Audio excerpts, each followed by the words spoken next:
Hai, saya Mata Suherman. Hari ini saya ada di studio Prima Imaging untuk pemotretan majalah SBH. Nah, hari ini saya mau sharing tips bagaimana sih caranya memberikan pose kepada anak kecil.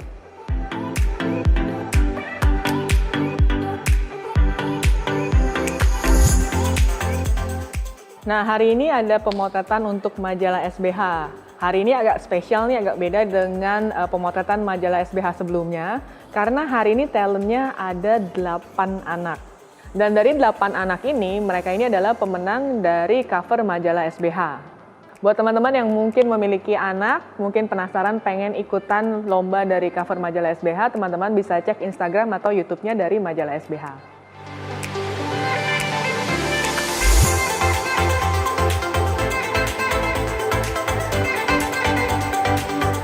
Pemotretan hari ini sebenarnya lumayan cepat nih prosesnya. Jadi pertama dari mereka sendiri, panitia mereka ada pemilihan ya. Jadi ada penjurian para pemenang ini dan kemudian sekarang ini pemotretannya.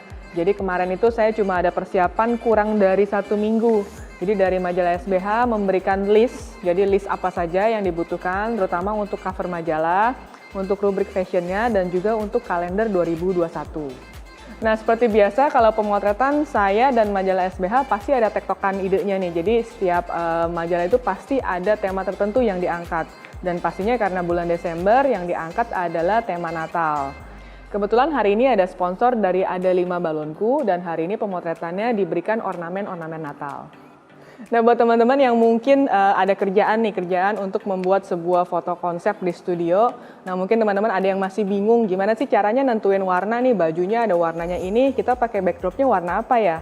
Nah, teman-teman bisa cek di link di bawah ini, video saya yang membahas mengenai teori warna.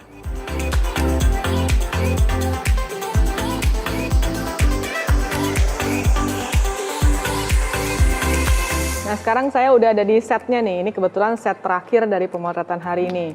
Hari ini tuh ada 8 anak, jadi karakter setiap anak nih beda-beda banget. Jadi buat teman-teman yang mungkin suka nanya, apa sih tipsnya kalau ngadepin pemotretan foto anak gitu. Nah, itu benar-benar tergantung banget sama anaknya.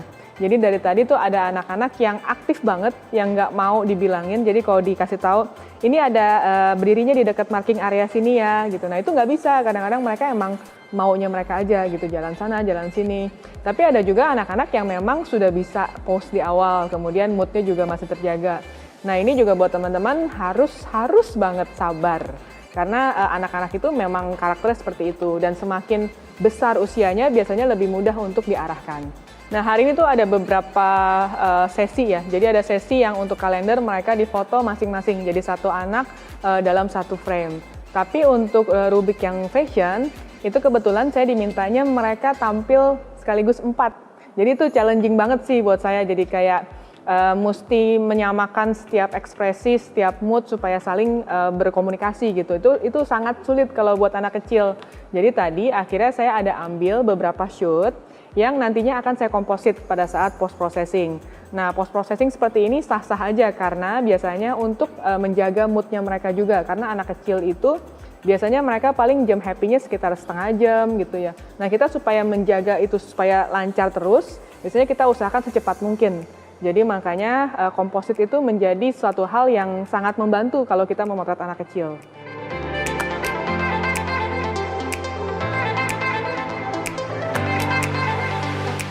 Nah, hari ini pemotretannya saya menggunakan kamera Nikon C7 dan juga lensa 2470. Biasanya saya motret dengan focal length 70 mm-nya. Dan kebetulan hari ini juga di tethering dengan menggunakan kabel tether tool dengan software Capture One Pro. Nah, ini penting banget buat teman-teman karena biasanya teman-teman suka yang nanya nih, gimana caranya kalau saya mau motret langsung kelihatan di laptop. Nah, install dulu Capture One Pro buat teman-teman bisa dapetin 30 hari free trialnya. Nanti saya akan sertakan linknya di bawah. Jadi buat teman-teman yang mau coba-coba silahkan diinstal 30 hari free. Nah, kemudian mungkin ada teman-teman juga yang bertanya nih, gimana light setup-nya kalau motret anak kecil? Nah, motret anak kecil itu biasanya kan mereka agak lebih mobile dibandingkan dengan model dewasa. Jadi biasanya saya menggunakan light modifier yang lebih lebar juga. Seperti sekarang saya ini ada di bawah persis dari light diffuser di atas ini. Nah, ini menggunakan light diffuser Octabox 150 mili. Dan light setupnya di sebelah kanan ini juga ada satu sumber cahaya lagi menggunakan para, dan sebelah kiri sini juga ada satu lampu dengan menggunakan octabox yang lebih kecil. Nah, buat teman-teman mungkin suka bertanya-tanya ya, sebenarnya gimana sih caranya gitu nyeting lampu supaya bisa dapat cahaya yang bagus. Nah, di sini kita biasanya menyesuaikan dengan tinggi dari si model itu sendiri. Kayak sekarang ini kita kan motretnya anak kecil. Anak kecil mereka pasti tingginya mungkin sekitar pinggang saya gitu ya. Nah, itu kita membutuhkan cahaya yang lebih dekat. Jadi kayak sekarang ini persis di atas saya ini ada octabox. Octabox-nya itu lebih rendah. Jadi dari tadi kita arahin supaya lebih rendah, supaya cahayanya lebih merata di badannya si anak kecil ini. Terus kemudian juga saya sering dapat pertanyaan dari teman-teman nih, lampu sebenarnya idealnya settingnya berapa sih kalau kita mau beli lampu studio atau kita mau motret di studio? Nah, teman-teman bisa cek di video saya sebelumnya, itu ada pembahasan mengenai 3-point lighting. Dan kebetulan sekarang juga saya menggunakan 3 lighting, tapi setupnya berbeda dengan setup yang sebelum-sebelumnya. Jadi biasanya memang harus disesuaikan dengan kondisi yang kita miliki. Jadi buat teman-teman sebenarnya settingan lighting di studio itu tidak pernah ada settingan yang benar-benar presisi, maksudnya harus seperti ini loh, harus kayak gini. Nah, itu tuh nggak ada. Jadi teman-teman harus banyak coba-coba juga karena setiap studio memiliki lokasi yang berbeda-beda, kemudian juga dari tinggi langit-langit, kemudian ruangan di sekitarnya itu punya pengaruh pada hasil foto kita. Kemudian buat teman-teman juga kadang-kadang suka ada yang pernah saya dapat email ya, emailnya itu nanya mengenai kok foto saya shadow and highlight-nya nggak seimbang gitu. Nah, itu sebenarnya tidak masalah. Jadi buat teman-teman yang ingin mendapatkan dimensi itu, shadow adalah suatu hal yang wajar. Jadi teman-teman jangan khawatir kalau misalkan ngelihat shadow, tapi kita harus tahu shadow-nya ini intensitasnya pekat atau tidak. Kalau dia terlalu pekat, mungkin untuk foto anak kecil agak sedikit kurang menarik karena biasanya kesannya jadi agak serem karena bayangannya terlalu pekat. Nah, itu bisa diakali dengan misalkan ada fill light di bagian samping atau dengan menggunakan reflektor.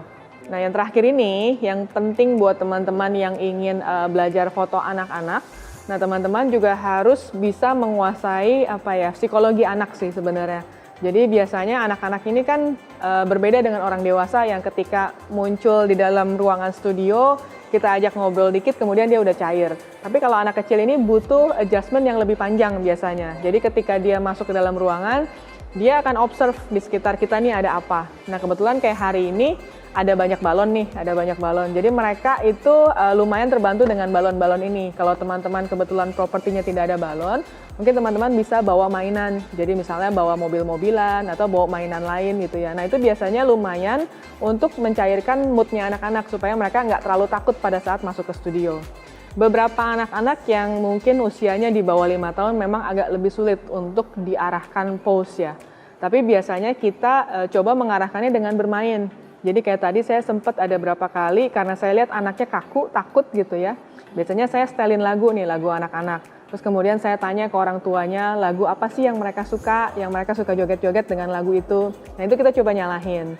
Terus kemudian kita coba bermain juga dengan loncat-loncat. Nah, itu biasanya dengan lompat atau apa, nah biasanya mereka lumayan cair habis itu. Jadi nggak kaku lagi di depan kamera. Nah, kemudian kalau anak-anak yang di atas 5 tahun biasanya lebih mudah sih untuk diarahkan. Jadi memang adegan lompat itu biasanya memang bisa mencairkan mereka. Jadi mereka beberapa mungkin malu, tapi ketika mereka lompat, mereka mulai enjoy. Karena mereka mulai kayak ada aktivitas yang menarik gitu buat mereka. Atau kayak tadi sesi yang terakhir, ketika mereka foto berdua antara yang pemenang juara 1 kategori A dan kategori B. Ini kan ada jeda umurnya tuh ada beda, lumayan beda. Jadi biasanya yang gede lebih pintar posenya, tapi yang kecil biasa masih malu-malu.